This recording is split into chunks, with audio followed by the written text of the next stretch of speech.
सो जब भी हमारे बैंक अकाउंट में पैसे क्रेडिट होते हैं, आई थिंक हर कोई खुश होता है, बट कुछ अमाउंट क्रेडिट होने पे कुछ लोग नाराज़ हो जाते हैं। ऐसा क्यों?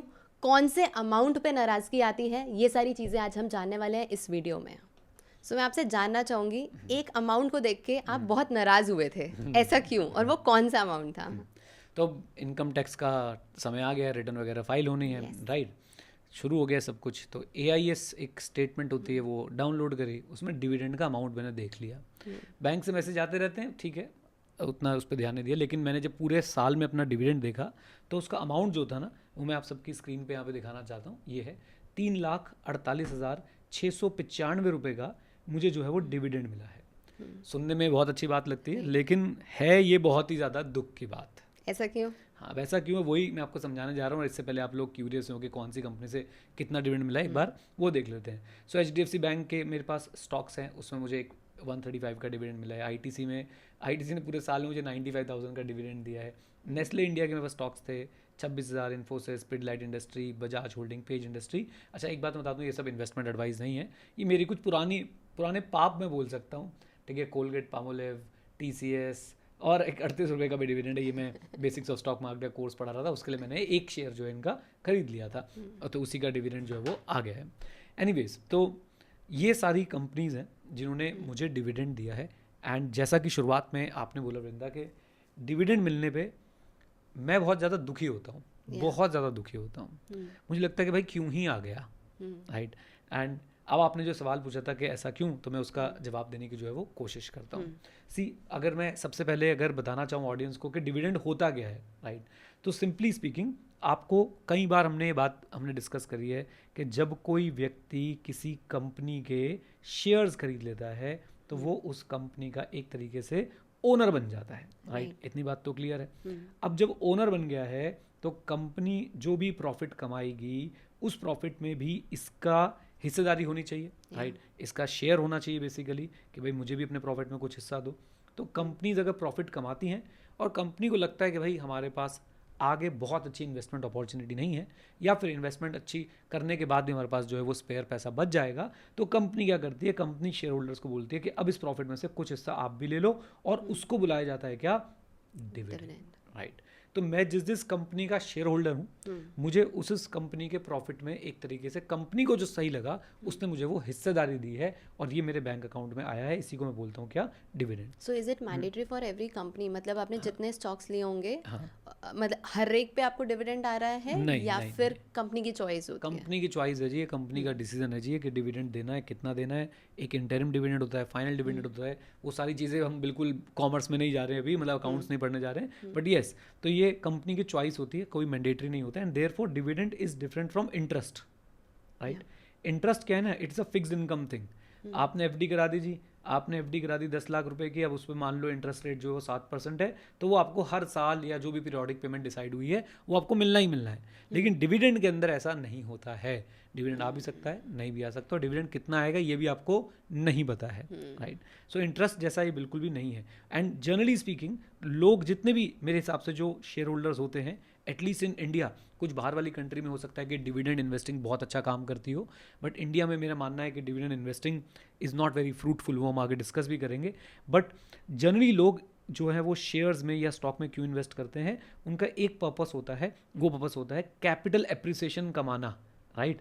मैंने भी अगर XYZ स्टॉक लिया है तो मैंने इसलिए नहीं लिया है कि मुझे उससे डिविडेंड मिले, मैंने इसलिए लिया है कि आज मैंने 10 का लिया है तो कुछ सालों बाद अगर वो भाई 100 का हो जाए, 150 का हो जाए, 200 का हो जाए, तो मैं बड़ा खुश होने वाला हूँ। 1000 का हो जाए, भगवान करे 5000 का हो जाए, तो मैं बड़ा खुश होने वाला हूँ, राइट, एग्जैक्टली। हम कभी भी ये नहीं देख रहे होते इस कंपनी ने पहले कितने डिविडेंड दिए हुए हैं, Exactly. कभी कोई नहीं देखता है। एग्जैक्टली। बट क्योंकि हमारा वो पर्पस भी नहीं है उसको कमाने का, हमारा पर्पस है ये कैपिटल एप्रिसिएशन करके दो, हम जो है अपने अपने घर चलते हैं।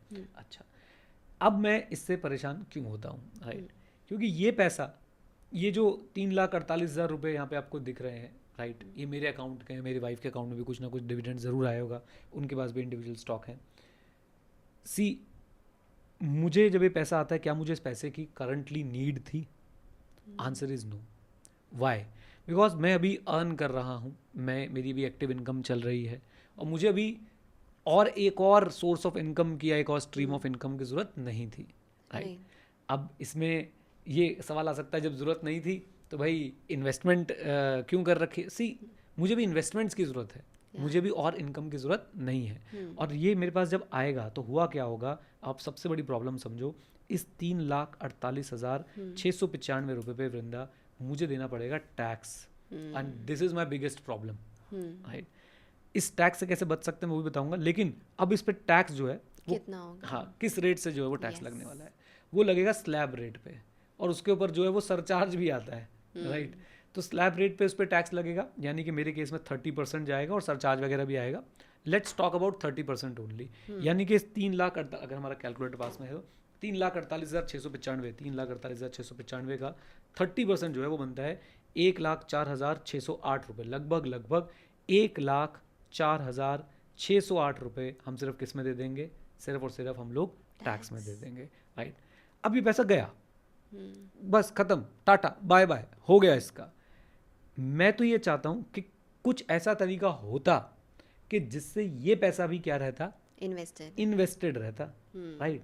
देखो अब कुछ लोग ना यहाँ पे बोल सकते हैं वृंदा के इन्वेस्टेड रहता, भाई कभी ना कभी तो बेचोगे, कोई भी चीज़ आपके पास है, जब उस पर पैसा कमाओगे तो टैक्स देना पड़ेगा, हाँ देना पड़ेगा, मुझे उसमें कोई प्रॉब्लम नहीं है।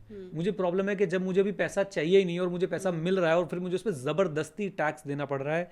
अब जो मैं वर्ड बोलने जा रहा हूँ बहुत इंपॉर्टेंट है, जिसको मैं डेफर कर सकता था, जिसको मैं आज से 10 साल 15 साल बाद में जिस इनकम के ऊपर टैक्स देता, मुझे उस पर अभी टैक्स देना पड़ रहा है। मेरा नेट आउटफ्लो जो है वो बढ़ रहा है, मतलब मेरा आउटफ्लो जो है बढ़ रहा है, मेरा इनफ्लो जो है वो कम हो रहा है। At the end of the day post tax income मेरे पास कम आ रही है। अब मैं क्या करूंगा, मैं आपको एक बात और बता दूं, मान लो ये 3,48,000 है, इसमें से 1 लाख माइनस हो गया, मेरे को 2,48,000 2,48,000 रुपीज़ मिल गए मोटे मोटे तौर पर, मैं इसको री इन्वेस्ट करूंगा, लेकिन अब 1 लाख तो गया ना। एग्जैक्टली मतलब आप पूरा अगर अभी पैसा नहीं चाहिए था, आप ये पूरा 348 इन्वेस्ट कर सकते थे। और इससे पहले कोई आके हमें मॉरल लेसन दे के टैक्स पे करने से बच रहे हो, ये कर रहे हो वो कर रहे हो, तो मैं बता दूं भाई मैं बहुत टैक्स पे करता हूँ, बट ये वो इनकम है जो मैं चाहता नहीं था कि मेरे पास अभी आए, और ज़बरदस्ती आई और मैंने इस पर ज़बरदस्ती जो है वो टैक्स देना पड़ रहा है। जो हमारी रेगुलर इनकम है वो सारी वाइट इनकम है, उस पर भर भर के हम लोग टैक्स देते हैं, राइट। तो प्लीज़ एक सवाल उठाने से पहले सोचें ज़रा। एनीवेज, तो अब जो है ये स्टोरी है, और इसलिए जो है मैं दुखी होता हूँ कि भाई ये डिविडेंड मेरे पास जो है वो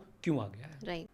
अगर आप लोग भी म्यूचुअल फंड्स में इन्वेस्ट करते हैं तो मैं आपको रिकमेंड करूंगा कि आप लोग पावर अप मनी ऐप ज़रूर डाउनलोड करें, आपको लिंक मिल जाएगा, अपना पोर्टफोलियो उसके अंदर इंपोर्ट करें, और आपको आपके ही पोर्टफोलियो के बारे में बहुत कुछ जानने को मिलेगा इस पर्टिकुलर ऐप के अंदर। मैं एक बार आपको जल्दी से गो थ्रू करा देता हूं कि आपको कौन से फीचर्स मिल जाएंगे और कौन सा फीचर आपको बहुत ज़्यादा हेल्प करने वाला है। सबसे पहले आप देख पाएंगे आपके कितने फंड इन फॉर्म है, कितने फंड जो है ऑन ट्रैक है, और कौन सा फंड जो है ऑफ ट्रैक है, और कौन सा फंड जो है वो बिल्कुल आउट ऑफ फॉर्म चल रहा है।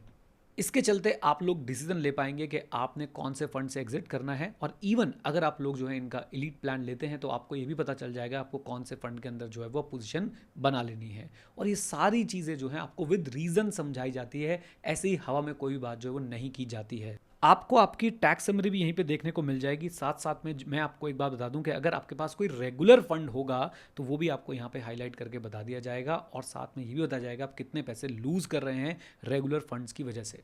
तो अभी आप लोगों को डाउनलोड करनी है power up money app, portfolio import करना है, इनसाइट्स देखनी है, और अपने डिसीजन मेकिंग को स्ट्रांग बनाना है और पोर्टफोलियो को स्ट्रांग बनाना है। सो क्या ऑल्टरनेटिव हो सकता है जिससे हम ये टैक्स वाला अमाउंट बचा भी सकते हैं एटलीस्ट अभी के लिए, और पूरे का पूरा अमाउंट इन्वेस्टेड रख सकते हैं? तो इसका एक बड़ा अच्छा ऑल्टरनेटिव है। अगेन वो डायरेक्ट ऑल्टरनेटिव नहीं है, इस पर लड़ाई नहीं होनी चाहिए कि मैं दो डिफरेंट चीज़ों को कंपेयर कर रहा हूँ, बट येस बहुत ही क्लोज ऑल्टरनेटिव है, आप ये बोल सकते हो। और वो क्या है, वो है मेरे हिसाब से वृंदा म्यूचुअल फंड्स, राइट। अब म्यूचुअल फंड्स ऑल्टरनेटिव कैसे है और इसके नेगेटिव पॉइंट्स क्या है, मैं ये बताता हूँ आपको। तो सबसे पहले आप ना एक स्टोरी समझो। मैंने एक म्यूचुअल फंड स्कीम में इन्वेस्ट किया है। म्यूचुअल फंड स्कीम जैसे कि let's say Parag Parikh flexi cap, HDFC flexi cap या ICICI मल्टी एसेट, मैंने किसी एक म्यूचुअल फंड स्कीम में इन्वेस्ट किया। अब म्यूचुअल फंड स्कीम में क्या होता है, दो बातें, बल्कि मैं इसको ऐसे बोलता हूँ, मान लो उस म्यूचुअल फंड स्कीम ने आगे शेयर्स में इन्वेस्ट कर रखा है जिसके पास ITC के शेयर्स भी हैं, राइट। जैसे मैंने ITC में इन्वेस्ट किया है वैसे म्यूचुअल फंड कंपनी ने भी कहाँ पे इन्वेस्ट कर रखा है, ITC के शेयर्स में इन्वेस्ट कर रखा है। बढ़िया जी। अब आपने ये समझना है कि ITC डिविडेंड देगा, और ITC डिविडेंड हर तरह के शेयर होल्डर को देगा, चाहे फिर वो इंडिविजुअल शेयर होल्डर हो या फिर कोई म्यूचुअल फंड स्कीम हो। इसको हम केस ए मान लेते हैं कि भैया ये जो है वो इंडिविजुअल जो है म्यूचुअल फंड मतलब इंडिविजुअल को जब डिविडेंड मिला this is case A, mutual fund scheme को जब डिविडेंड मिला दिस इज केस बी। अब इंडिविजुअल वाला केस तो हमने देख लिया कि जब भी किसी इंडिविजुअल को डिविडेंड मिलता है वो उसके हाथ में इंडिया में क्या हो जाता है, टैक्सेबल हो जाता है, स्लैब रेट पे टैक्सेबल हो जाता है, इवन सरचार्ज वगैरह भी उसके ऊपर लग जाते हैं, right. What about this case जब म्यूचुअल फंड स्कीम को डिविडेंड मिलता है, और ये केस है जिसकी वजह से हम लोग डिविडेंड के ऊपर जो है वो टैक्स बचा सकते हैं। So as per Indian income tax law as of now अगर डिविडेंड म्यूचुअल फंड स्कीम को मिल रहा है तो वो उनके हाथ में टैक्सेबल नहीं होगा, राइट। और ना ही वो म्यूचुअल फंड का जो यूनिट होल्डर है उसके हाथ में भी टैक्सेबल नहीं होगा, यानी ये डिविडेंड जो है वो कहीं भी टैक्सेबल नहीं हुआ। इस डिविडेंड का इम्पैक्ट क्या हुआ चलो मैं बताऊंगा, बल्कि मेरा तो मन है मैं कमेंट्स में पूछूं कि आप सब लोग म्यूचुअल फंड में इन्वेस्ट करते हो, कभी आपने सोचा है कि जब एक कंपनी डिविडेंड देती है और वो कंपनी के शेयर्स आपके म्यूचुअल फंड स्कीम में होते हैं तो उस डिविडेंड की क्या ट्रीटमेंट होती है? वो डिविडेंड आएगा तो सही म्यूचुअल फंड स्कीम के पास। एक बात मैंने आपको बता दी कि ये बात पक्की है, ना वो म्यूचुअल फंड स्कीम के लिए टैक्सेबल है और ना ही वो म्यूचुअल फंड यूनिट होल्डर के लिए टैक्सेबल है। वो डिविडेंड गया तो गया कहाँ और उसका इम्पैक्ट क्या आया, राइट। आप लोग मुझे ट्रीटमेंट बताइएगा, मैं आगे की स्टोरी बताता हूँ। चलो ये कमेंट में हम लोग ओपन छोड़ते हैं ताकि थोड़ा तो हमारा ऑडियंस भी भाई देखे ना, सर्च करे थोड़ा बहुत, राइट। अच्छा, कई लोगों के शायद ये भी बड़ा शॉक की बात हो, कह रहे ये क्या हुआ डिविडेंड टैक्सेबल नहीं हुआ? यस, टैक्सेबल नहीं होता है, वो पक्की बात है। और प्लीज़ मुझसे इस बात पे लड़े ना, एक तो ना यार लोग ना पढ़ते नहीं है चीज़ों को और लड़ने आ जाते हैं। एक व्यक्ति लिटरली मेरे साथ इस बात पे कमेंट्स में भिड़ गया। मैंने किसी शायद पॉडकास्ट पे बात बोली थी, कहता नहीं ऐसा हो नहीं सकता, टैक्सेबल ना हो। भाई साहब जाके देखिए वो टैक्सेबल नहीं होता है। अच्छा, अब आगे की स्टोरी बताता हूँ। सो लेट अस से मेरे पास म्यूचुअल फंड स्कीम थी, ठीक है, उस म्यूचुअल फंड स्कीम को डिविडेंड मिला और वो टैक्सेबल जो है वो नहीं है, ये बात पक्की है, राइट। अब इससे हुआ क्या? इससे हुआ ये, मान लेते हैं यही 3,48,000 का डिविडेंड होता अगर वो, तो 3,48,000 रुपये एक तरीके से मेरे इन्वेस्टेड ही रह गए, उसमें से एक भी रुपए का आउटफ्लो मेरी तरफ से अभी तक नहीं हुआ है, राइट। ओके। अब जब ये 3,48,000 रुपये इन्वेस्टेड रह गए, लेटेस्ट से मैं उस म्यूचुअल फंड में अगले 12 साल तक इन्वेस्टेड रहने के बारे में सोच रहा हूँ।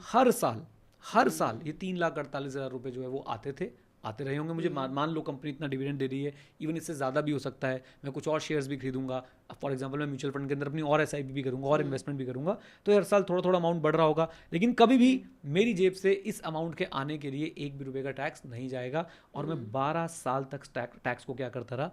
डेफर करता रहा। मैं 12 साल तक उस टैक्स की पेमेंट को मैं डिले करता रहा। मतलब मैं तो ये सोच रही हूँ जो टैक्स वाला अमाउंट आपने डेफर करा है उस पे भी आप कमाते रहे, और उस क्योंकि वो भी अमाउंट इन्वेस्टेड है उस पे भी तो डिविडेंड आ रहा होगा। एग्जैक्टली, मतलब अब कायदे से 1 लाख रुपए इसमें टैक्स बनना चाहिए था अगर ये मुझे इंडिविजुअली मिलता।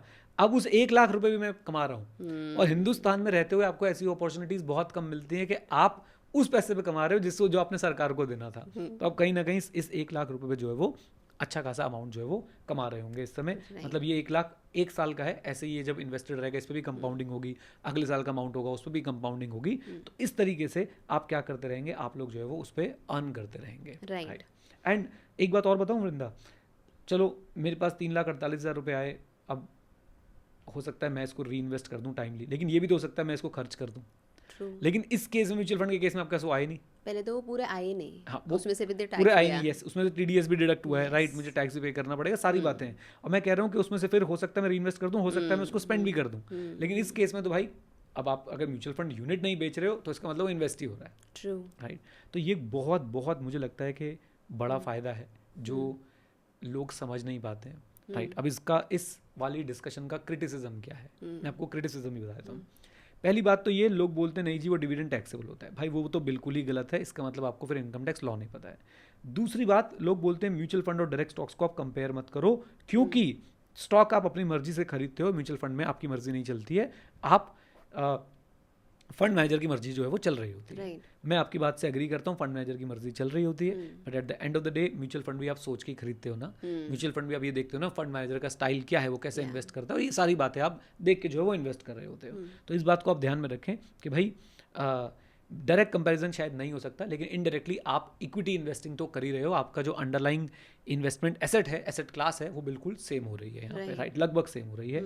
तो मैं बोलूँगा कि भाई ये बात आप कहने के लिए कह सकते हो, बट एक आम समझदार सुलझे हुए इन्वेस्टर के लिए डायरेक्ट स्टॉक से अच्छा हमेशा म्यूचुअल फंड्स हैं, मैं बार बार जो है वो कहता हुआ आया हूँ, और आज मैं यही बोलूँगा। और इसमें समझदारी भी है कि आपका जो टैक्स जाना था, अब आप इसको अगर मैं अगेन ये सब बातें बोलते हुए एक तो लोग आ जाते हैं कमेंट, मुझे बड़ा बड़ा बुरा लगता है जब लोग बोलते हैं शो ऑफ करने के लिए बोल रहे हो। भाई मैं एग्जांपल ना दूं तो मैं कैसे समझाऊं, राइट। एनीवेज चलिए, मान लीजिए किसी का पोर्टफोलियो म्यूचुअल फंड का 10 करोड़ रुपए का है, ऐसा मान लेते हैं, ठीक है जी। 10 करोड़ रुपए का जो है वो पोर्टफोलियो उनका चल रहा है, ओके। अब ऐसे केस में क्या होगा, अगर मैं 0.5% की भी यील्ड लगा लूँ, 0.5% भी डिविडेंड लगा लूँ, अगर इन्होंने डायरेक्ट स्टॉक में इन्वेस्ट कर रखा होता और उसे 0.5% भी डिविडेंड मिल रहा होता, तो आप ये सोचिए कि कितना अमाउंट जो है वो जा रहा होता। 1% is equal to 10 lakh and 0.5% is equal to 5 lakh. हर साल आप इस 5 लाख को अपनी इनकम में ऐड करा रहे होते हैं और उस पर टैक्स दे रहे होते हैं, राइट। अब आप उस पर टैक्स नहीं देंगे क्योंकि आपने अमाउंट किस में इन्वेस्ट कर रखा है, म्यूचुअल फंड्स में इन्वेस्ट कर रखा है।